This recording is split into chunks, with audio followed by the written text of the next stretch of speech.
thank you so much. First of all, what a beautiful setting.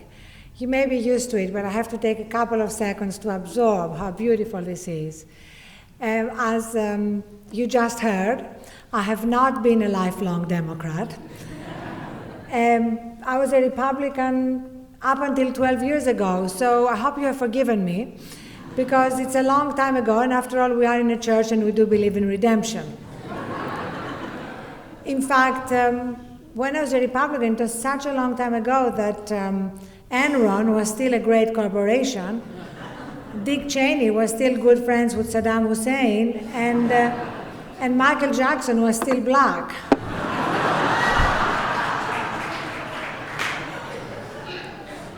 I want to talk about the fact that whoever the Democratic nominee is, and I do have my preferences, the most important thing for this country is to make absolutely sure that John McCain is not the next president of the United States.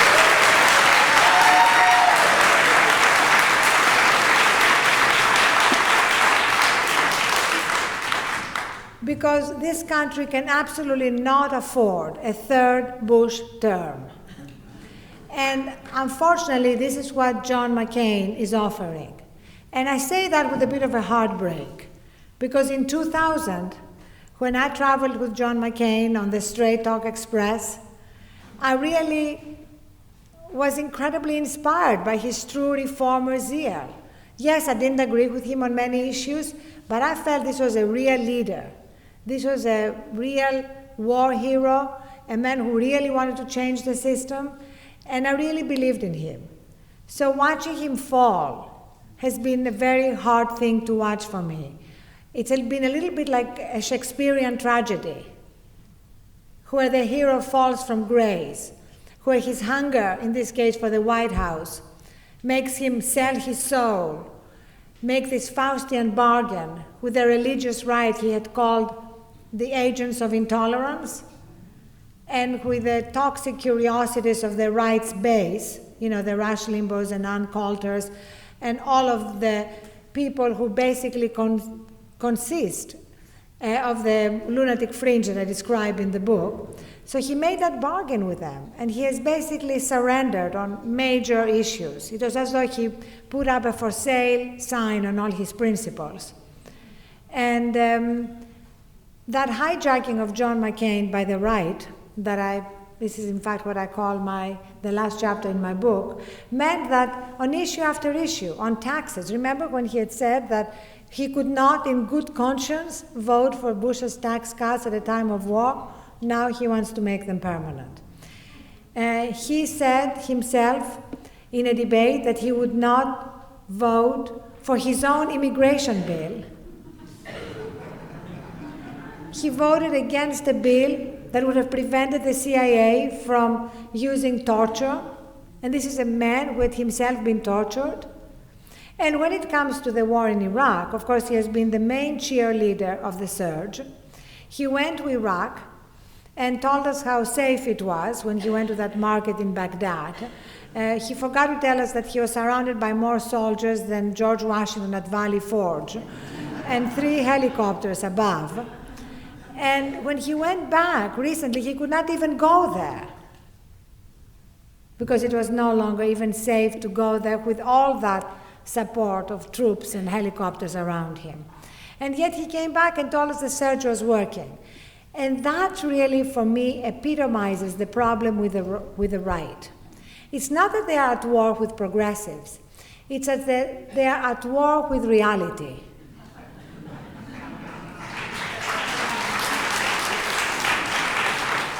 They are at war with facts. They are definitely at war with science.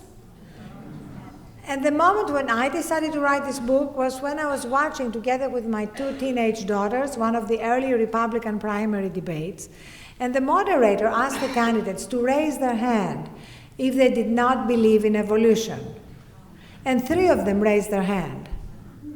And I kind of wanted someone to escort them off the stage and say to them, go read your science and come back in 4 years and run for president. Because, it's 2008, and should we really still be debating Darwin? on top of it, the moderator went on, and I thought to myself, maybe he's now going to ask them, how many of them don't believe in gravity? And what if 5 of them raise their hand?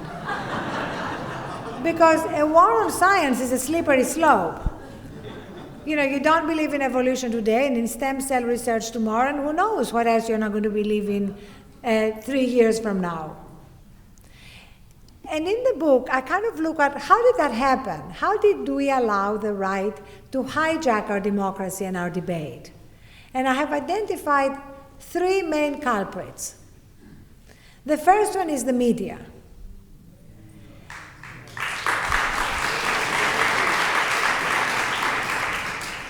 Because the media are obsessed with presenting every issue as having 2 sides and claiming that somehow the truth is to be found by splitting the difference. But you know, that's just not the case. You know, the truth is often on one side or the other. And very often, the truth is clear and known. You know, we're no longer debating if the earth is flat. And we should not have spent so many years debating if global warming is real.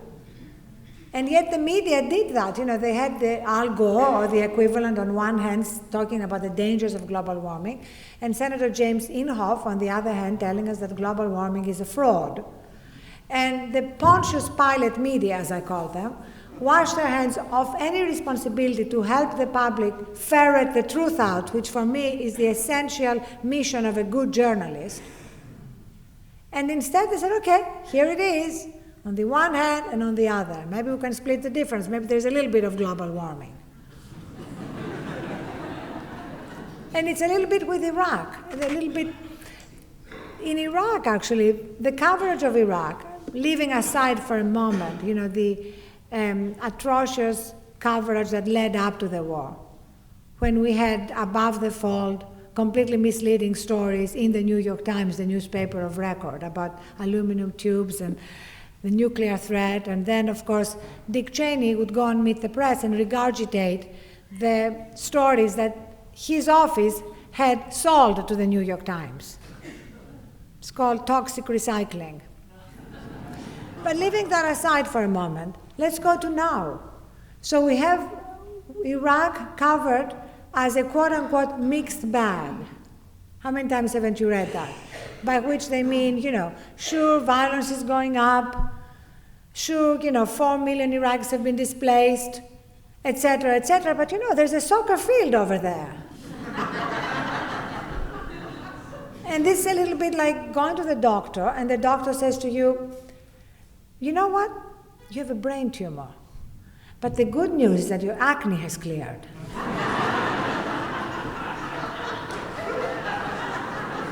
And you go home and you say, that was a bit of a mixed bag of a diagnosis. So, as a result, the right has been given cover by the media because its views, the ones that are not based on facts, science, or reality, have been given equal time. The first chapter of my book is called Equal Time for Lies. And it is absolutely critical that we are more and more vigilant when we see that and do something about it. You know, write, talk, blog. You're very welcome to blog about it on the Huffington Post. Now we have many more countervailing forces to the mainstream media, and we need to use them. Take the ABC debate. Take it, right? What was it except the mainstream media really internalizing the right-wing messaging about equating patriotism with wearing a flag pin, or talking as though knowing a 60s radical somehow disqualifies you from being president of the United States. And of course, Reverend Right, Reverend Right, Reverend Right. In fact, as you may know, Sean Hannity gave George Stephanopoulos the question about Bill Ayers, the 60s radical, on his own radio show the day before, and George Stephanopoulos said, I'm taking notes, and he was. So what is that about? Is that the self-loathing liberal media internalizing the talking points of the right? The other thing that the media have been doing is presenting almost everything in American politics through the lens of right versus left. And what I'm arguing in the book is that this is a very obsolete way to look at American politics because the center has shifted. What used to be left-wing positions, bringing the troops home, universal health care, doing something about global warming, corporate responsibility, are now mainstream positions. And it's the right that has been marginalized and discredited. And yet it continues to dominate the agenda and the debate. That's the ultimate paradox that I'm trying to explain in the book. So you have basically that 28% of Americans who still approve of George Bush. Go figure, right? And that's the right. And then you have 48% of Americans who want to vote for John McCain. And that's not good. So I basically want to spend a lot of time between now and next November talking to that 20%. And if you know anyone who wants to vote for John McCain, does anybody here know anyone who wants to vote for John McCain? Is there anybody here who wants to vote for John McCain? Okay. Anybody who is here wants to vote for John McCain, I want to personally give you one of my books. You don't have to buy it.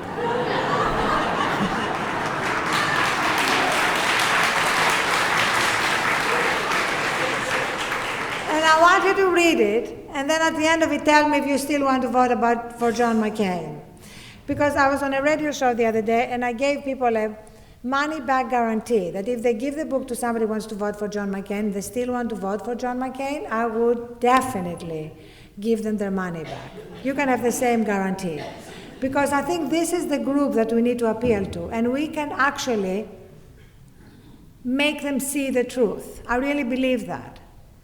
If we really give them the evidence, I think we can make them see what has happened to John McCain between 2000 and now. The 28% I wouldn't worry about. It's too hard. After all, we don't have to win unanimously.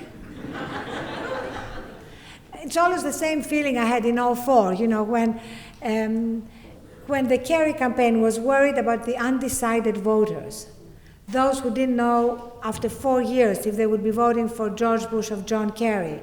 And I was writing and I was saying, forget about them. Go to the 50% of eligible voters who are not planning to vote and inspire them and convince them to come out and vote. Why are you bothering with the people who are still undecided? There must be something wrong with them if they're still undecided after 4 years. So again, what is exciting about now is that we've had 3 million more registered Democrats. That Democrats won 2 seats that are solidly Republican seats, the Louisiana seat on Saturday and Dennis Hastert seat 2 months ago. So all the omens are good, but John McCain is the Trojan horse of the right.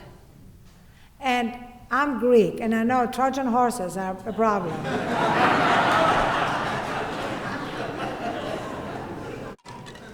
Especially when the media keep feeding them and stroking them and loving them. So it is our job to expose the Trojan horse. And we all need to be part of it. We need to be completely armed with all the ammunition we need. So we talked about the media and as being one of the culprits. Another culprit is a little problem called amnesia. People forget. I don't have a book here, but we have 3 pages in the book, which are the posters that we created. One is of names, the other is of events, and the third is of slogans of the last 7 years. And you'd be amazed when you read all the slogans from the death rows, stuff happens, all the things that you may have forgotten, but the minute you see them all together, you'll remember them. And we need to remind the American people of what has happened to this country over the last 7 years. We need to particularly remind them that we are less safe as a result of invading Iraq. This is critical. That's why I put it in the subtitle. Because I believe that no matter how bad the economy gets, every election since 9/11 is going to be about national security. Because the right knows how to use the fear card. Why do you think George Bush is still in the White House?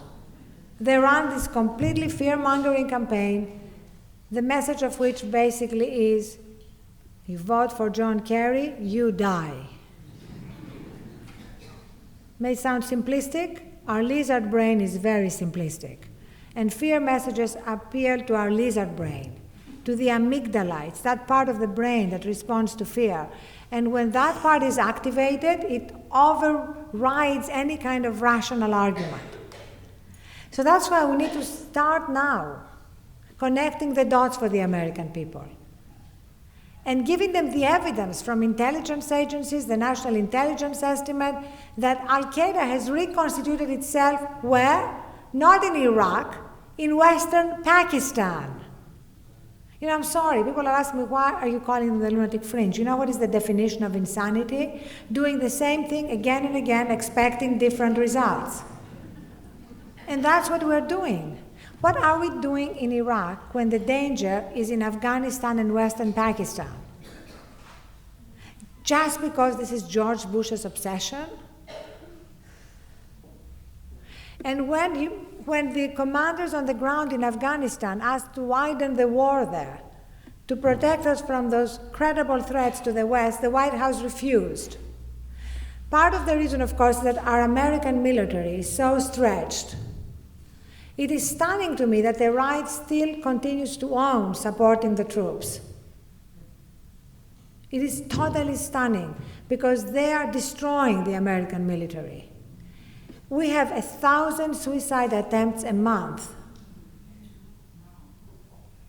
And the party that sent the army to war without the proper armor, that brings the wounded home without the proper care, is the party that's supporting the troops. We need to speak out so clearly and so passionately against this delusion.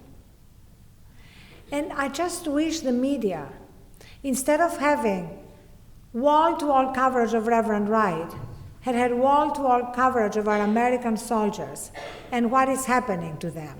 Can you imagine?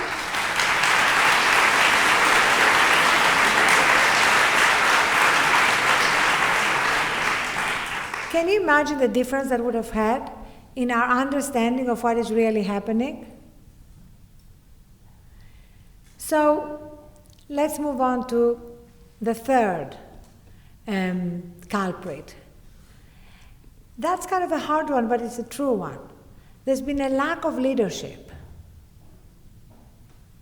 including among Democrats, in telling the truth to the American people and standing up for it and not being cowed and not being intimidated.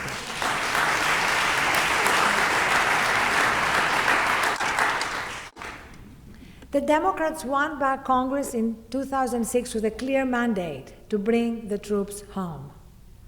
And what happened? We sent more troops to Iraq. It was the surge. Now General Petraeus has asked for a pause. Surge, pause, it's vaguely sexual, but it's definitely not good. And yet, our leaders in Congress did not stand up and absolutely unequivocally say, we have the power of the purse. We have an amazing constitution that gives them the power of the purse. They have that power. They can go to the American people and tell them the right way to support the troops and keep us safe is to appropriate all the resources we need to bring the troops home responsibly and safely. And that's it. And they didn't do that. And that's why I talk about a crisis of leadership. Because the country is hungry for leaders who will stand up and tell them the truth.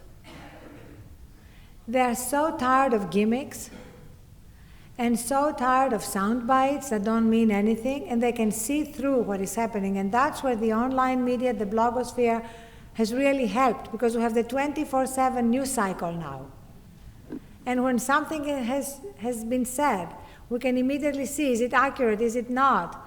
We can actually be a watchdog to the mainstream media, which continue in many ways to be a lapdog. So the media, amnesia and fear-mongering, and a lack of leadership are the main problems we're facing in ending the madness and taking our country back. But I am optimistic despite it all, because first of all, I'm a Greek peasant girl, and optimism is in our DNA. And also because I really believe that we have all the resources and the ability to really turn things around, to course correct. But we cannot afford a third George Bush term. That's why this is so critical right now. And so it's really a call to action for all of us. Instead of waiting for the leader on the white charger to save us, we need to look in the mirror and find the leader in ourselves, tap into our own leadership potential, and each one of us can do something to make it inevitable that we are going to put an end to the takeover of this country by the right. Thank you so much.